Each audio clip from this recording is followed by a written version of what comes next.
Oh gosh, I love this area. I go away on vacation and I go great places, and I'm never unhappy to come back here. I love this area.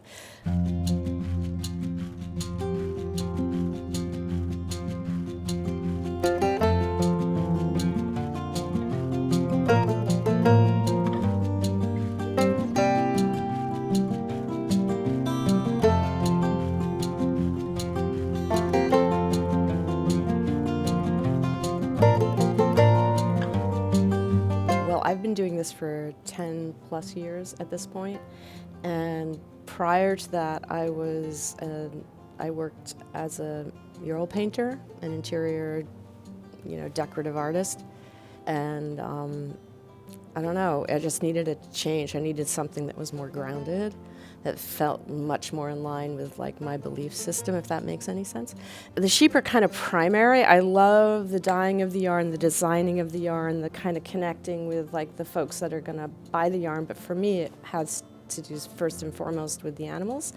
And I think a milestone was that first lambing season when I actually went through the process of helping some of the sheep deliver, their animals. I mean, it's not pretty, it's scary. Within that, there's like beautiful life and there's really tragic death.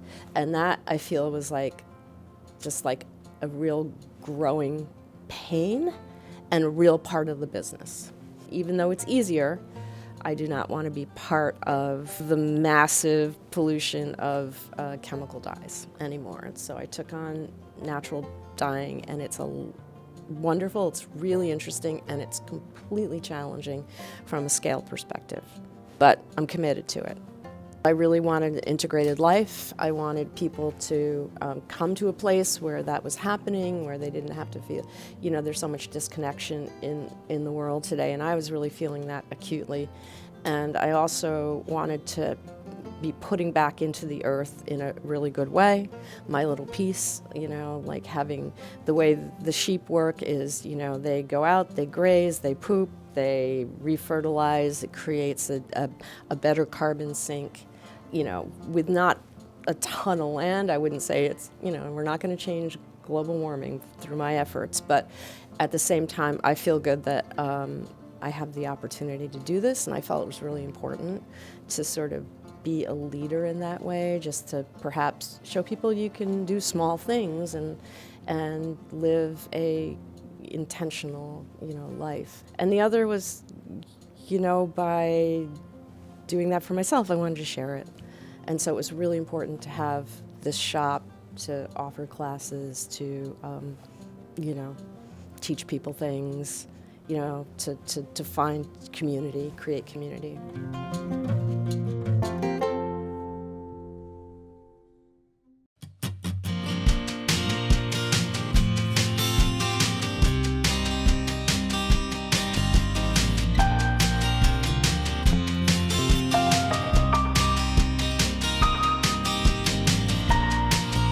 So I've owned the business for about 2 years. It's kind of an offshoot of our farm.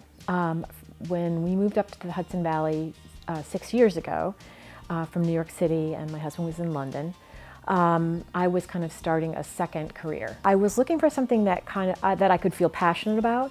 I've been a lifelong knitter, and I went to the Rhinebeck Sheep and Wool Festival, which is in October.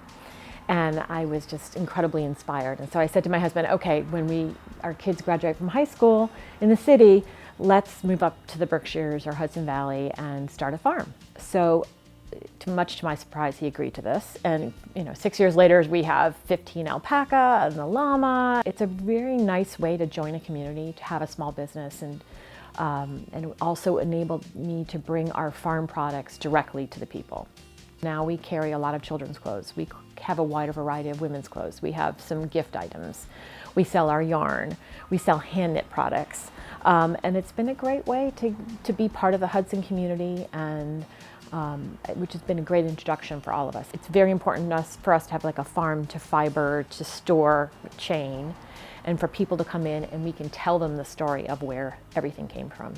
We have now great relationships with our vendors from Peru and Bolivia. So that's important to us as well, the personal relationships. And we also like to bring people durable, fashionable products that last a lifetime. My whole life, it's been very important for me to have handmade objects. So I think there's no better gift than when my mother hands me an Afghan and tells me I spent hundreds of hours making this, because it's a gift of her time. It's a meaningful object. And so many of our things here are meaningful objects. And so I want to share that with people and make sure that people understand how important it is to keep these crafts and these objects in our lives, because they really have a lot of meaning. It's really a wonderful feeling to feel like, having lived in so many big cities, to feel like, hey, I know who my customers are. Hudson itself is so interesting because there's so many different types of people here. It's a little bit of America in a microcosm. And watching what's happening to farmers or the manufacturing, or how people are creating art to reflect today's world, I think it's all really important.